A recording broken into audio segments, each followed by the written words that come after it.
HarperCollins presents The Mysterious Bakery on Rue de Paris by Evie Woods, read by Breffni Holahan. Prologue.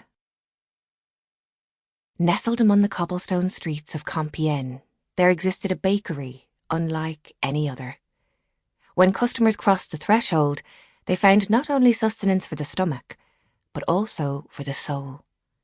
In the soft light of dawn, the baker began each day in the basement with flour-dusted hands, working a secret ingredient into the dough. Before long, rumours were whispered throughout the town of a mysterious bakery whose pastries offered a taste of magic that could chase away even the darkest of sorrows. Just one bite of a croissant might bring luck, unlock a precious memory, or reveal hidden longings. But dark clouds were looming on the horizon, and when the war began, everything changed. Chapter 1.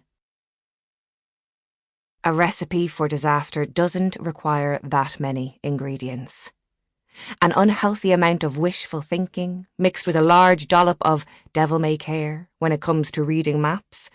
Add a sprinkle of desperation, distilled from wanting so badly for things to change. And you had the perfect recipe for my current situation. Barricaded inside a toilet cubicle at the Gare du Nord, with only my shame and embarrassment for company. I wasn't sure when I would come out, if ever, and so I decided that the best thing I could do now was replay all of the events that had led up to this moment, so I could make myself feel even worse. The storm had really taken hold by the time I got to Dublin Airport. A leaden sky lashed down rain onto the tarmac and buildings with a fury, as though the gods themselves had something negative to say about my decision to leave. Paris? In France?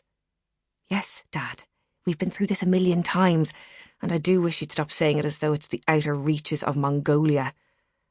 As I checked I had my passport for the umpteenth time, the trusty old Ford came to a halt outside departures. I don't mean to, Edie, it's just... He hesitated, rubbing his early morning stubble and fixing his gaze on anything but me. Are you sure now? Rushing off to France on a whim seems a bit drastic. Would you not consider, I don't know, getting a cat? Great. The only thing worse than having an identity crisis was having it confirmed by your father. I took my phone out of my purse and confirmed that the flight was still on time. I have to go. Listen, I'll be grand. And so will you. It should be me saying that to you, he said, a bit sheepishly. It wasn't the first time our roles had been reversed. Way before my time, I'd become fluent in the world of adult emotions. And that was why I had to do something drastic. I had to strike out on my own and find out who I could be without my past weighing me down. I had felt so confident answering the ad online. I'd spotted it one night, after a couple of glasses of wine, when I indulged in my usual fantasy of moving abroad. Scrolling through the website English Jobs in France, I typed in Paris, and suddenly it popped up. Assistant manager wanted for a quaint little bakery in Paris. Accommodation provided, English required. I'd sat up in bed and stared at the words. This was something I could actually do. It was something I knew I could be good at, despite the language barrier.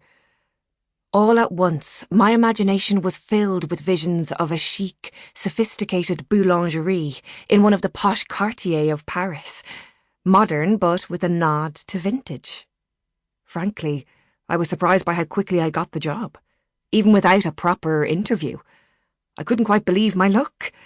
A few quick-fire questions over the phone, ensuring my fluency in English and a background in the service industry, and that was it. My career path had been something of a cul-de-sac up to that point. I never really figured out what I wanted to do. Sample complete. Ready to continue?